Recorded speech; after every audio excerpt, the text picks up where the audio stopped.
Welcome to the Chess Angle. My name is Neil. I am the founder and director of the Long Island Chess Club in New York. This podcast is all about chess, tournament play, and improvement at the amateur and club level. Be sure to follow us on Twitter. Our handle is @thechessangle. This podcast is sponsored by Chessable. I know many of you are already using Chessable, but for those who haven't yet, their courses are phenomenal. Chessable uses science-backed learning and the concept of spaced repetition to increase retention and ensure that you're learning the material. Check out chessable.com today. There is a link in the show notes. And now, the moment you've all been waiting for by popular demand. This is an episode I've been meaning to do for a while. It's London system time.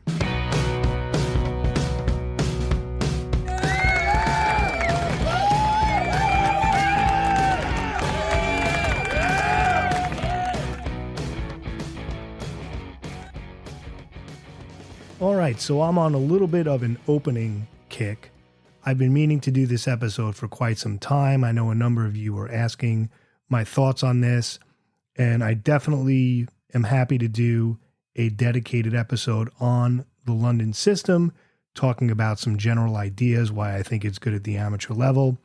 We did the French defense last week about a complete repertoire against 1e4, and I believe generally that having a set consistent opening repertoire is important so you can spend most of your study time, which I know is limited, on other things that you need, such as tactics and endgame and middle game ideas, positional things, all that stuff.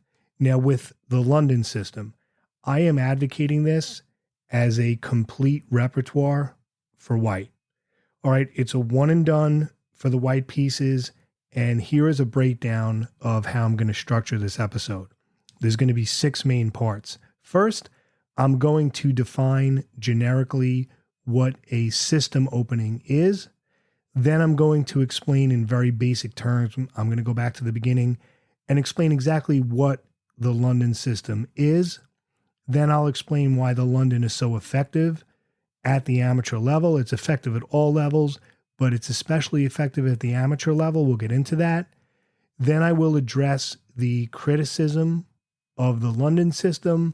Unfortunately, it's become a bit of a controversial opening. I'm not sure why that is. I think it's a little unjustified, but we're going to get into that. Then I will discuss some basic themes and ideas in the London. I won't get too much into variations and lines and move orders because that'll be covered quite thoroughly in the resources I recommend, but I am going to discuss some basic ideas. And then we will end with reviewing the recommended resources at the end, all of which, of course, are linked up in the show notes. All right, so let's get to it. Now, I need to say something very important up front. I don't want people to think that I am pushing this on anybody. And I especially don't want you to think that I'm saying this is the only way you should play at the amateur level. All right, so don't take this episode as everybody should play the London system. And if you don't play it, that's a bad choice. Not at all. If you're happy playing 1e4 and you're successful doing it, then keep doing it, right? If you're happy playing another d4 opening, that's fine. I'm simply sharing. Like, the theme is not to tell, it's to share. I'm simply sharing something that has worked for me.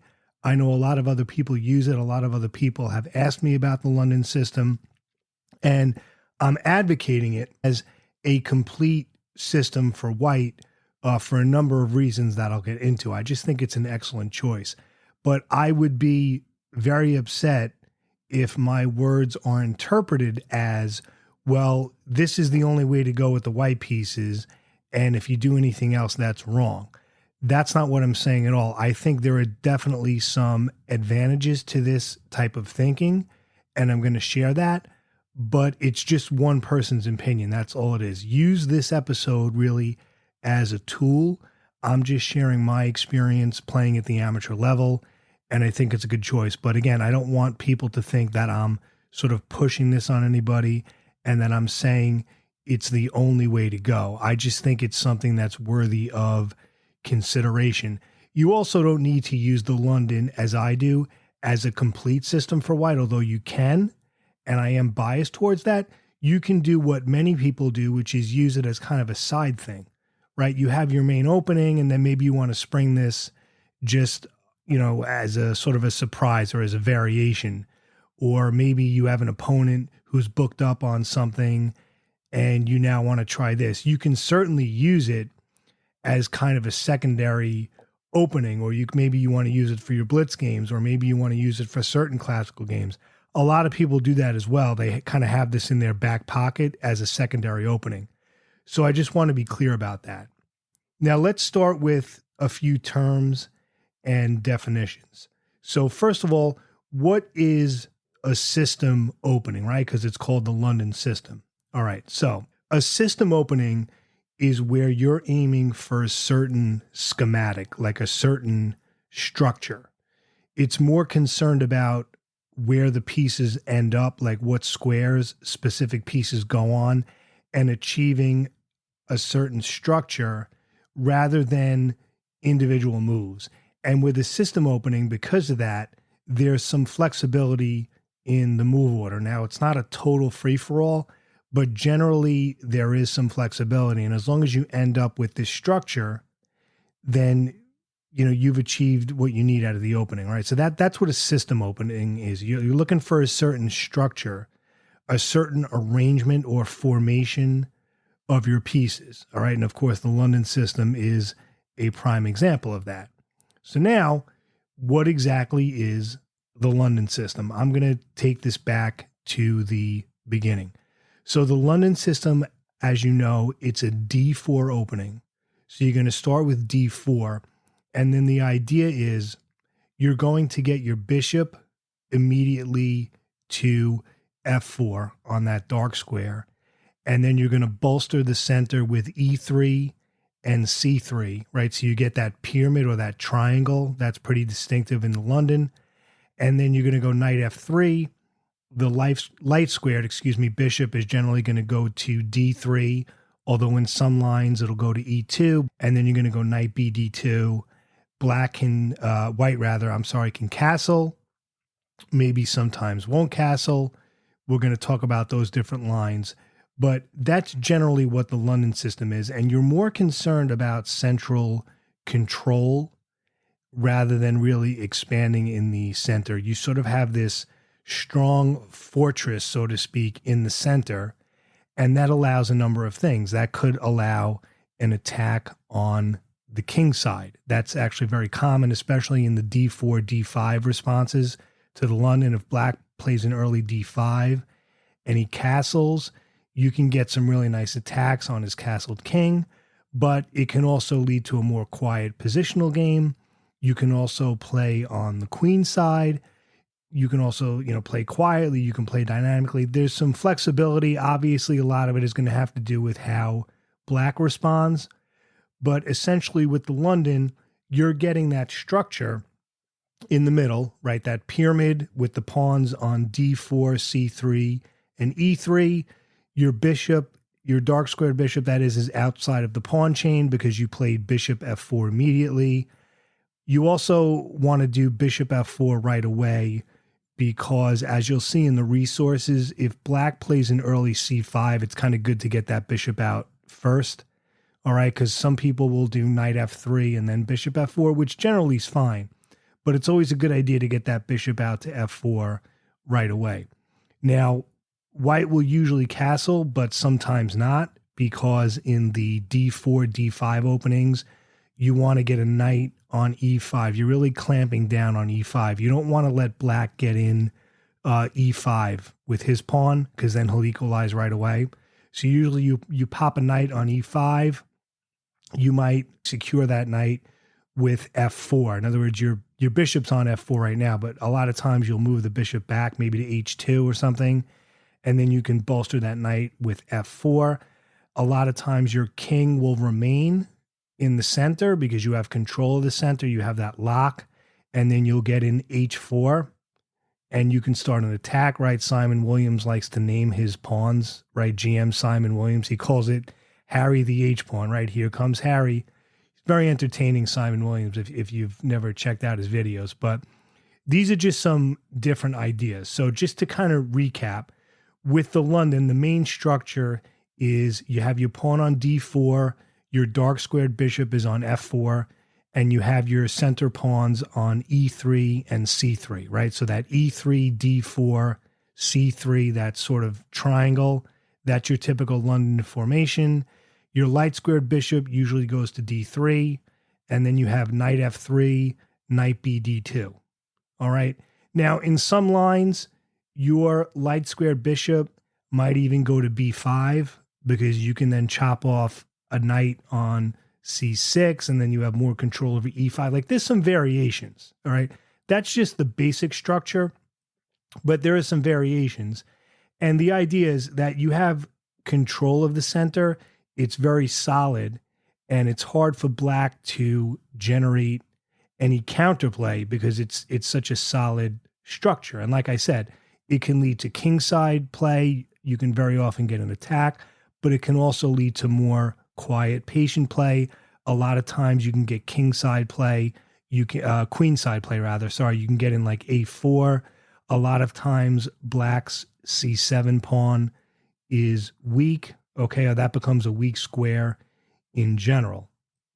Okay, so that's just the basic idea of the structure and what the London system is, all right? But again, the reason it's so effective, it generally is very hard for black to achieve counterplay, and we'll talk about his most aggressive defense against it. We'll get into that. But first, let's talk about why the London system is so effective at the amateur level. Now, a bunch of reasons, all right? So I'm going to jump around a little bit here. First, it is very easy to learn. I mean, you can pretty much get the basics down in like one sitting. I know when I was working with students and adult beginners, very often within one lesson, within one 1 hour lesson, they knew enough about the opening that they could start playing it comfortably. So it is very easy to learn. Obviously, you would have to study to get into some of the nuances and some of the subtleties, but to just start playing it, to kind of get your feet wet, it's pretty easy to learn. It's also very fun to play, as you're going to see. Second thing, it avoids a tremendous amount of theory. So when you get into some of the other D4 openings like Queen's Gambit, things like that, Slav, all these other things, you're avoiding a lot of the theory. I mean, some of that stuff might transpose because everything can always transpose, but you're generally avoiding a lot of theory that you would otherwise have to learn. And the other thing, now I said, again, if you play E4 and you're comfortable, that's fine. It's all love, but something to think about. I mean, if I'm doing an episode on the London, I have to mention this. Think about all you need to know if you're a 1E4 player. So you play 1E4. You have to deal with 1E6, the French defense. That's a whole thing. You have to deal with 1C5, which is the Sicilian defense. That's a whole thing. You also have to deal with 1C6, right? The Caro-Kann. And then within these, you have all these variations. So if you're going to play 1E4, black can respond in so many different ways, and you have to know so much theory and so many different openings. With the London, you're playing 1D4. Because it's a system opening, you're playing the London regardless, or, you know, irregardless, as they say, right? You're playing the London system regardless of how black responds. That's the beauty of it. It's a one and done. So if you play D4 and black plays knight F6, you're still doing the London. If you play D4 and he plays D5, you're still doing the London.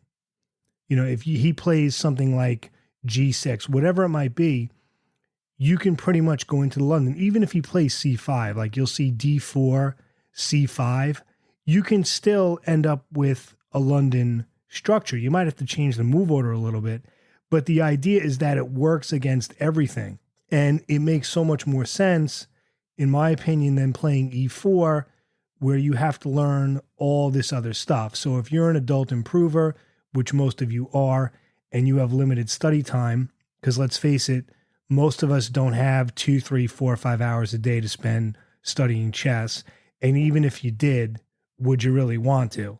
But that's a whole other thing. So rather than get mired in all this theory, you have sort of a complete package with the white pieces, and then you can focus more of the limited study time that you have on other things that you need to improve. All right, because as I said in the episode on the French defense, if you're an improver and you're still having issues with tactics and hanging pieces and other things, if you start playing a lot of theoretical openings, time that you should be spending working on tactics and things, you're going to have to spend on the opening. And the truth is, as you're in the sort of beginner, advanced beginner phase, you actually want to spend less time on openings if you can. Usually, solid opening study comes later after you've, taken care of the basics. And so that's why the London system is good, for beginners and improvers as well, because you can kind of learn it pretty quickly. But as I said, if you're going to play 1E4, there's just so much more you have to know. All right. The next thing is, many club players, when they have the black pieces, they don't handle the London well. In other words, they don't know how to respond to it. They might know a few basic moves. And the thing is, you can easily get crushed and run over as black if you don't know what you're doing, or if you kind of fall asleep, or if you view the London as just some harmless, sideline. Because remember, for many years, because I was playing the London, just as a little side note, I should have said this earlier, I was playing the London years ago, before it was as mainstream as it is now. I was playing it when people didn't know what it was. I was the guy like, oh yeah, what's that thing you do where you put like the bishop on, like they were calling it like the Kali system, because that's similar. Now it's funny because for a long time, just to go back a little bit, the London was viewed as just some miscellaneous sideline. Like it was just this harmless sort of extra line that was there. In fact, if you put a game where you use the London system into a chess engine, you know how it shows the opening, like after you play the first few moves, it lists the opening. It would say something like, Tori, Kali, London, and other D4 sidelines, right? Because the London was always viewed as this harmless sideline. But then what happened was you got guys like Gata Kamsky, who was a big, promoter and a big advocate for the London, and other players who started playing this system, and people were realizing, this is more than just some simple miscellaneous sideline. This is actually a really solid opening, and black can easily get run over if he's not careful. All right, so just a little history of the London system there. It was just, like I said, this sort of miscellaneous tangential sideline.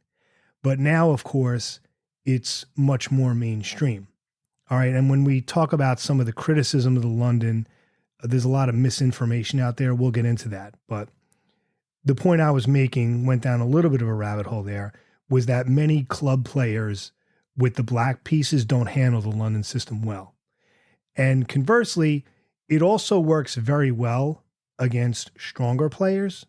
So if you're facing, let's say you're a 1500 player, when you face those 1800, 1900, 2000 opponents, it also does very well against them as well.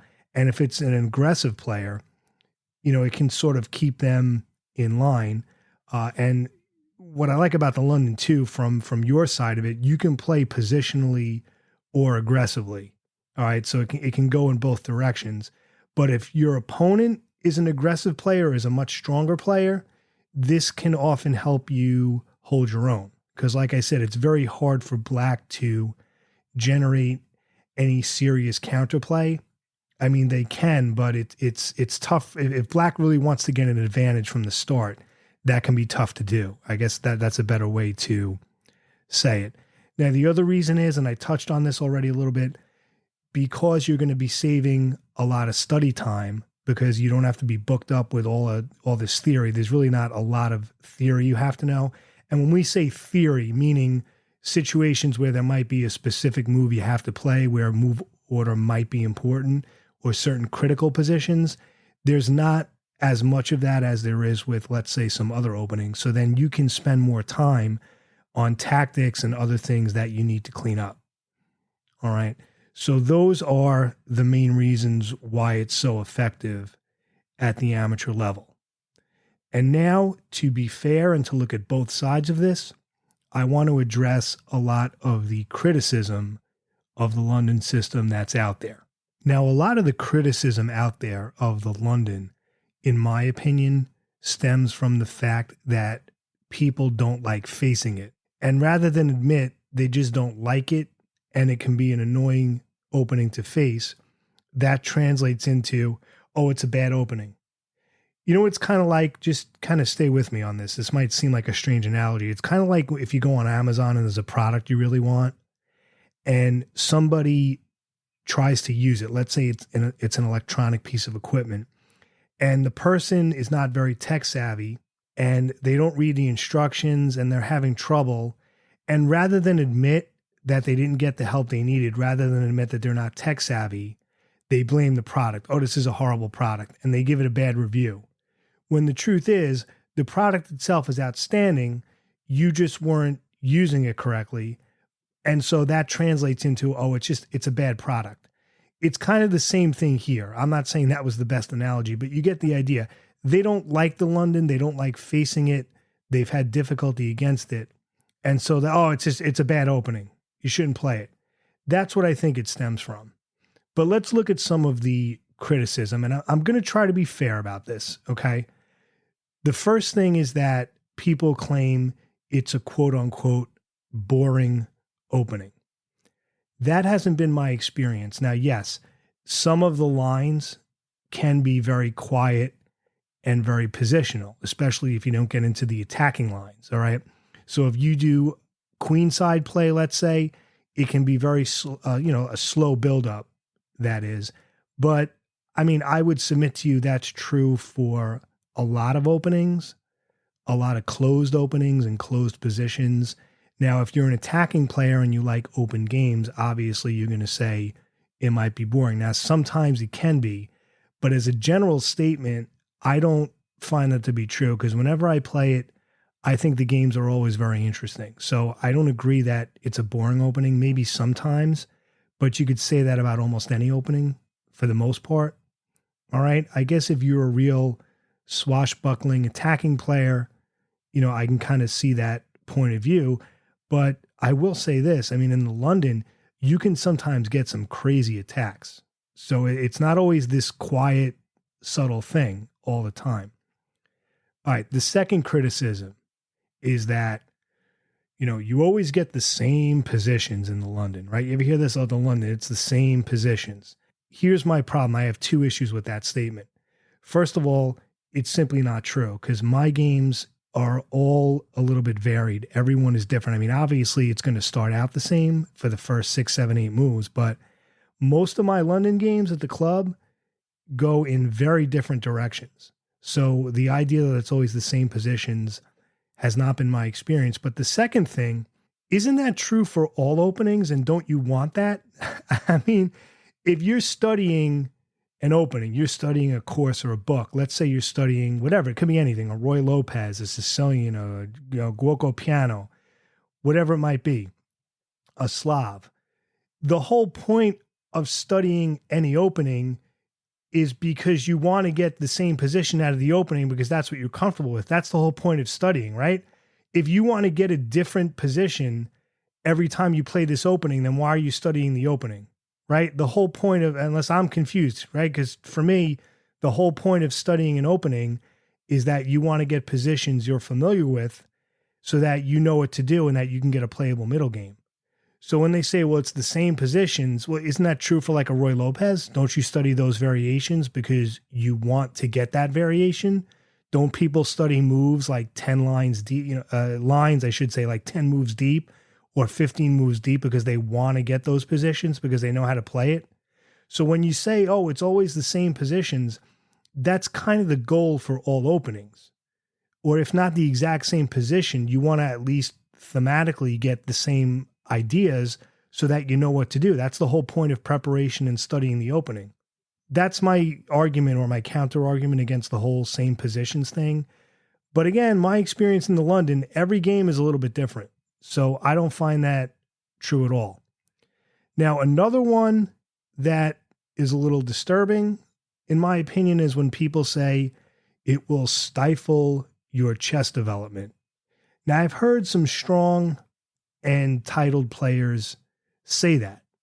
Now, it's one thing if you don't like the opening stylistically, that's fine.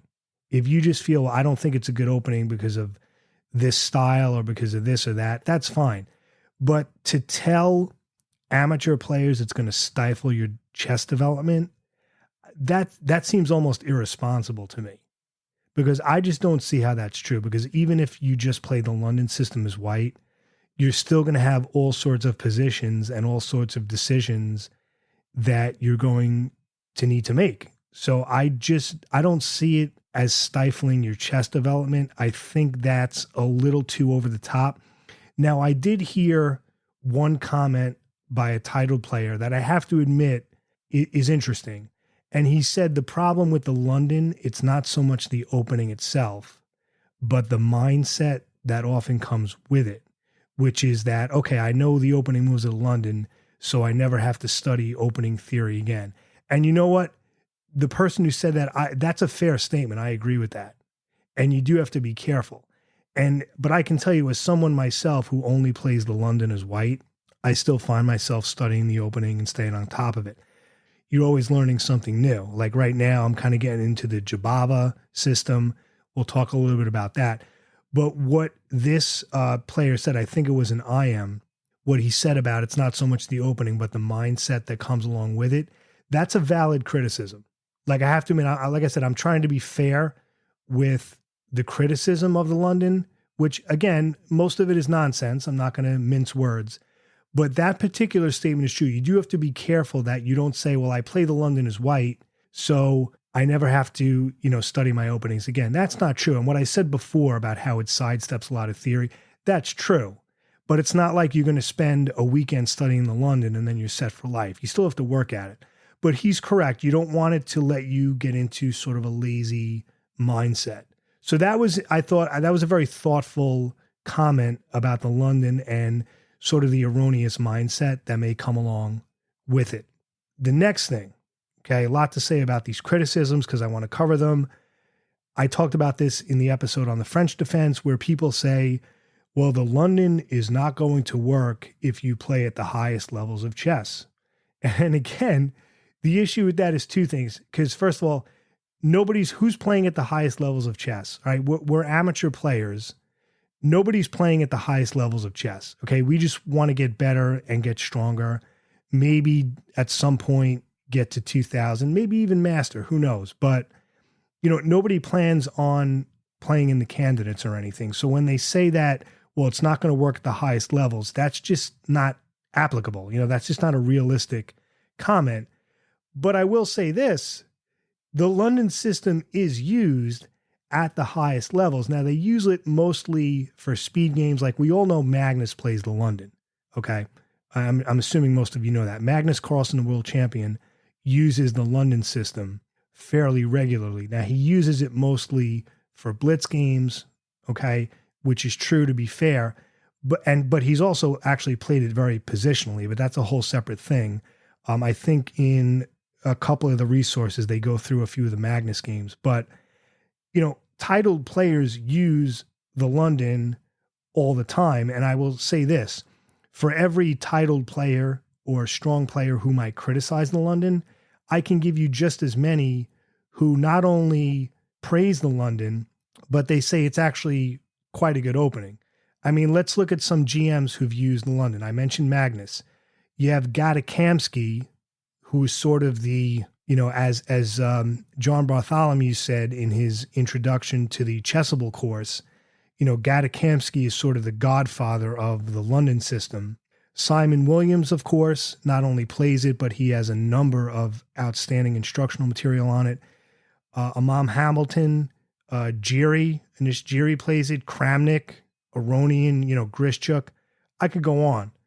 So it is used at the highest level. So when people say it won't work at the highest levels, okay, fine. Maybe they're not playing it for their classical games, but it's in the conversation. All right. The London system, when you talk about titled players, it's in the conversation. It's part of the discourse. But as far as amateurs, to say to a 1200 player, well, don't learn the London system, son, because if you ever play at the highest levels, okay, let's worry about that if he ever gets to 2700. Okay.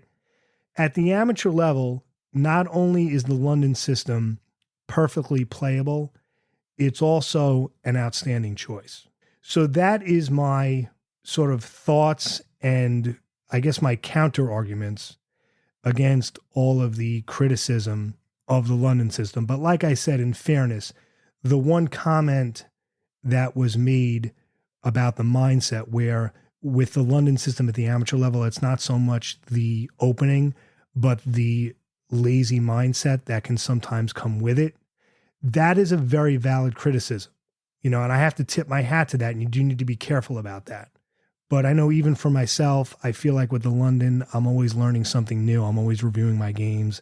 There's always something else to learn. So now let's get into some of the basic themes and ideas in the London system, right? Let's talk about what's actually happening on the board.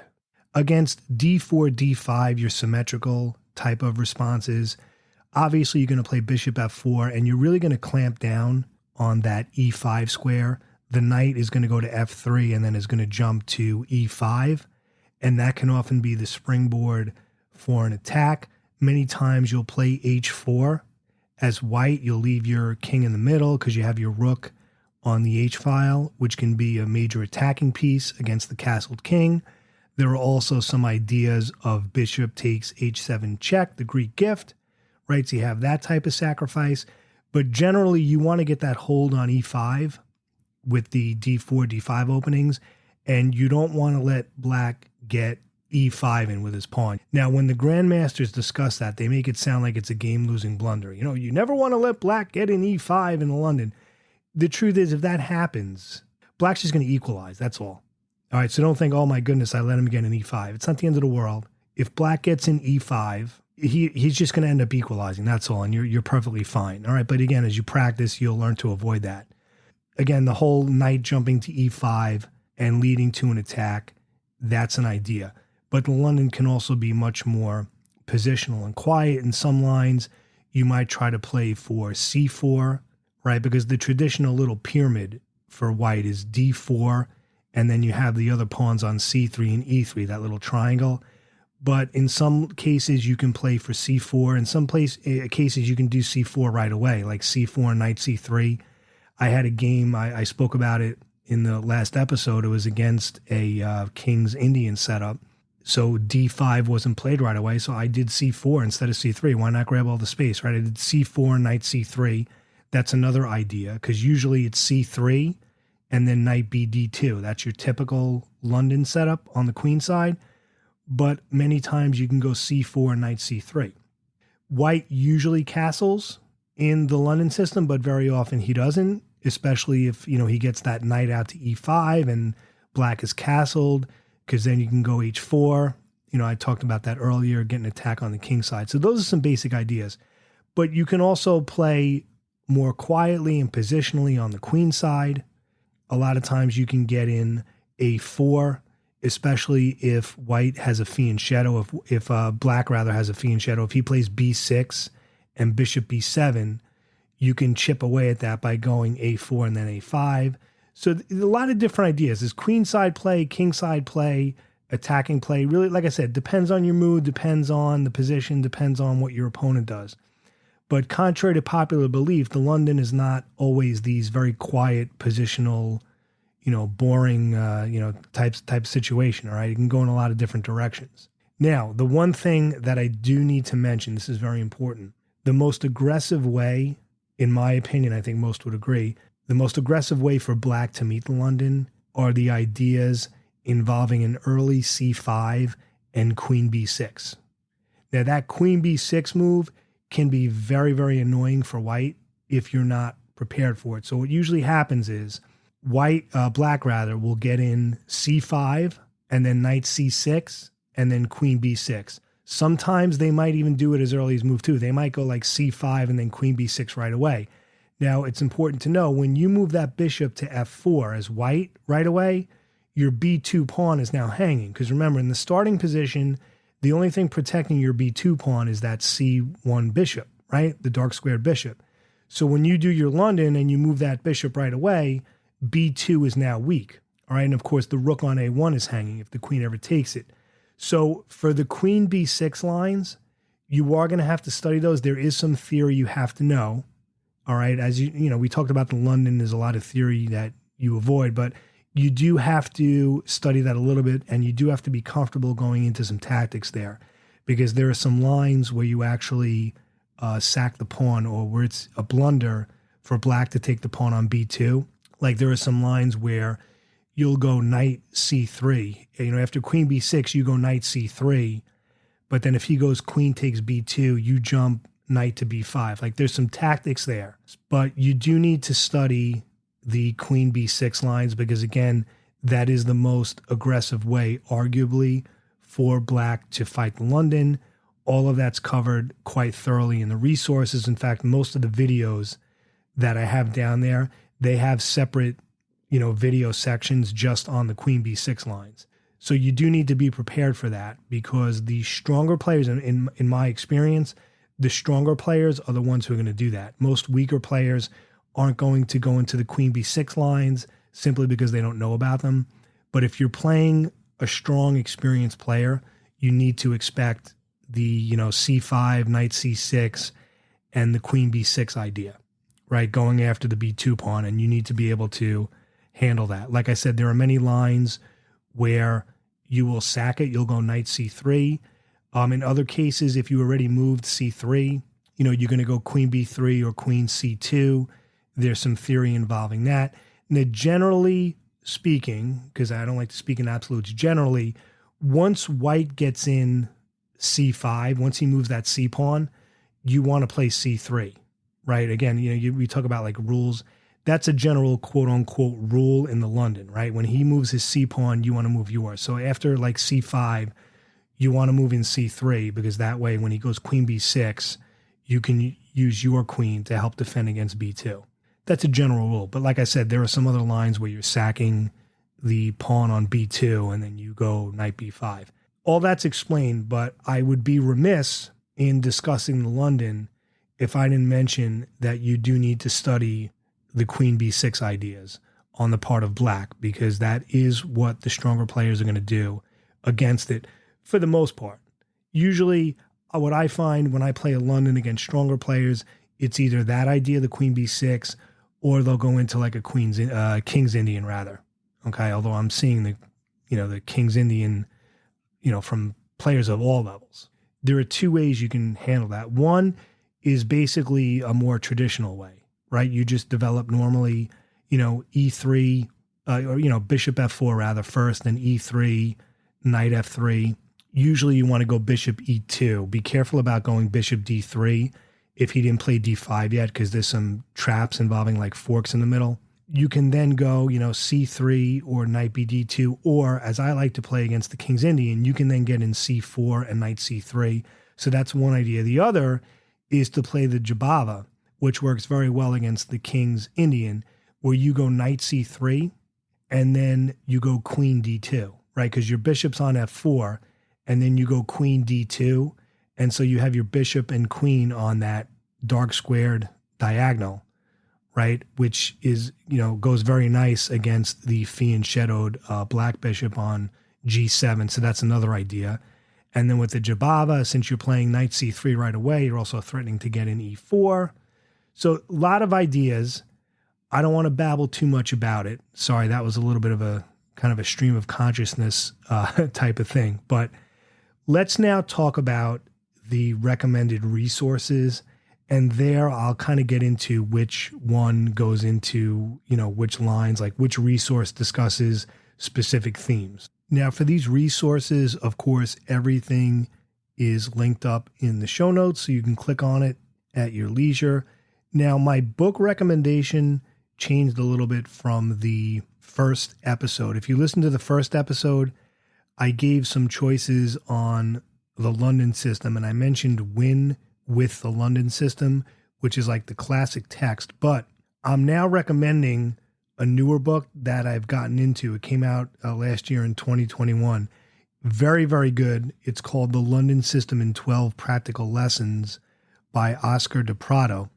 Very, very well written, very modern, but it's organized and really geared specifically towards amateur players. And what he does, rather than discuss the London versus specific openings, like the London versus the Queen's Indian or the London versus, the King's Indian, he kind of goes through general themes in the London.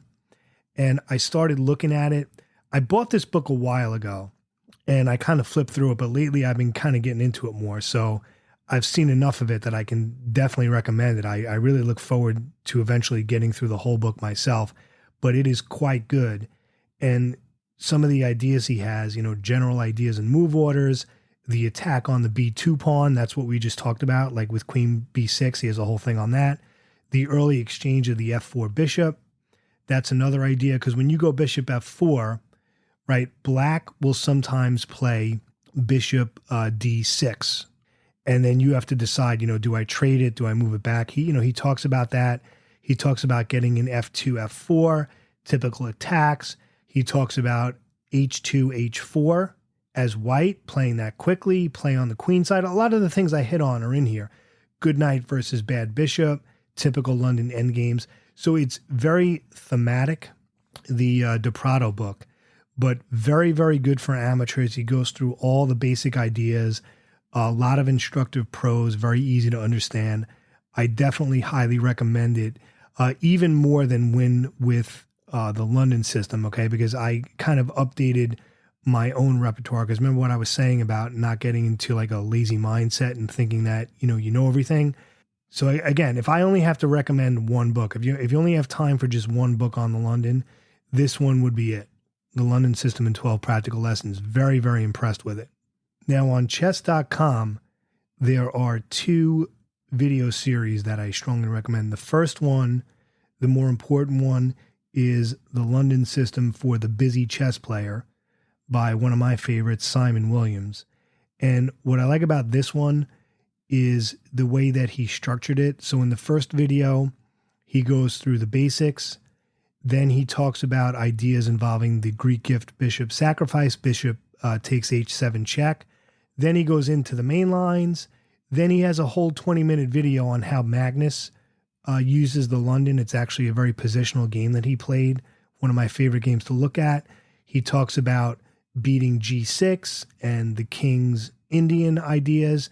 Then he talks about dealing with the D6 systems, because black will sometimes play an early D6 rather than D5. And then he has a whole 20-minute video on beating an early C5. We talked about that, where black goes C5 and then gets in Queen B6. So it's all covered in there. And then there's another one on chess.com by Grandmaster Imam Hambleton. I think he's from Canada. I might be wrong about that. But anyway, his is called London System Tricks and Traps. It's a much quicker series. But what I like about it is just that he goes through a lot of the trappier lines, and he also discusses a lot of these sort of like speed chess or internet moves that players try that you should be aware of. Okay, like there's this one line that black plays where he does an early H5, and if you play E3 as white, you can actually get your bishop trapped. It's very interesting. I didn't know about it till I looked at it. So I would definitely check that one out. All right, because the Imam Hamilton one, that'll help you out with like your 5-minute games. And then we get to Chessable, which has 2 excellent courses. One, which I mentioned this before, is the Agile London System by Alfonso Romero and Oscar de Prado. De Prado, of course, wrote the book that I recommended. Now, the Agile London System is an earlier book that he wrote on the London. It's a little more theoretical. That book and this module as well is more how to deal with specific openings, like how to play against a Grunfeld setup or a Queen's Indian setup, or he goes by specific, setups by black rather than like themes, whereas the book, The London System in 12 Practical Lessons, is more thematic. But the Agile London System, like I said, it's organized a little more, I guess, specifically based on opening systems that Black might try against the London. But it's very, very well done. And of course, because it's a Chessable course, you're getting the whole interactive learning rather than through the book. But that's very good. And then the second one through Chessable, and I'm just getting into this myself, is the Jabava London System by none other than Simon Williams, who is probably the biggest advocate for the Jabava right now. It's a newer system. Again, with the Jabava, you're going D4 and then knight C3 right away, and then you're threatening to get in E4, and then you go queen D2. So rather than C3 and knight D2, you're going knight C3 and then queen to D2. But the Jabava is a great way to sort of catch Black off guard. It works very well against the King's Indian setup, but you can use it as sort of a London system variation in general, but that's also part of Chessable. And again, all of these resources are linked up in the show notes. I recommend all of them. They should keep you in good stead for quite some time. Now, about these resources, as with all of my episodes, my list of resources is never meant to be all-inclusive or exhaustive, all right? Because I don't recommend something unless I'm familiar with it and I've used it myself. But understand, I also do this deliberately. I don't want to give you a list of, say, 15 to 20 different resources and it's like overwhelming. I try to give you just enough, to keep you in good shape for quite some time, which this will. And the reason I say that is because people might say, oh, why didn't you include this book or this course or that course? Because if I included everything, there would be like 50 different things down there. So I just try to include stuff that I'm familiar with and that I know that has helped me. Like, I'm never going to put something as a recommendation just because I've heard of it. And if I ever did that, I would clearly say that. I would say, look, I'm not sure. I plead complete ignorance about this, but I heard it's good, but just know that I can't, speak to it myself. But I normally don't do that. I only include stuff that I'm familiar with. But if I ever did include something that I heard was good, but didn't use myself, I would make that crystal clear. But I generally don't do that. All right. So to wrap this up, I hope this helps. I've been meaning to do this episode for quite some time. I've been playing the London system for, many years, even before it was as popular as it is today. And I hope you enjoyed it. Again, I'm not pushing this on anybody. If you're using E4 or another system and it works for you, that's fine. I just think it's an excellent choice at the amateur level. So maybe you're still kind of playing around with openings, you're not sure. I just encourage you to consider this. Like me, you can use it as a complete opening repertoire for white, or you can keep it in your back pocket as sort of like a secret weapon if you just kind of want to mix things up a little bit. But either way, I think it's a system that's worthy of exploration. And I'm just simply sharing my thoughts and my experience as a fellow amateur. Again, I'm not pushing this on anybody. If you think, this Long Island guy is crazy, I would never play the London system, that's fine. It's all love. I'm just simply, sharing my thoughts. All right. So you have the resources at the end, which has more than you'll ever need. That'll keep you in good stead for quite some time. Okay. And whether it's for your classical games or for your quick games, it's just a great opening. So we have the London system as white. I talked about the French defense as a complete system against E4. And then what I'll probably do at some point, I don't think it's going to be the next episode. I might step away and do something else. Who knows? I kind of have some notes on some other things, but I'll probably talk about playing against D4 as black. I'll just share that now. What I do against D4 is I use either the Nimzo Indian or the Queen's Indian. That can be used as a complete system against the D4 pawn. That'll be coming up sometime in the future. But I hope this helps. I hope you enjoyed it. Been meaning to share my thoughts about the London for quite some time. Really, really appreciate you listening to the podcast. Really appreciate all the kind words of support. And as always, I hope you win your next game. Have a great day.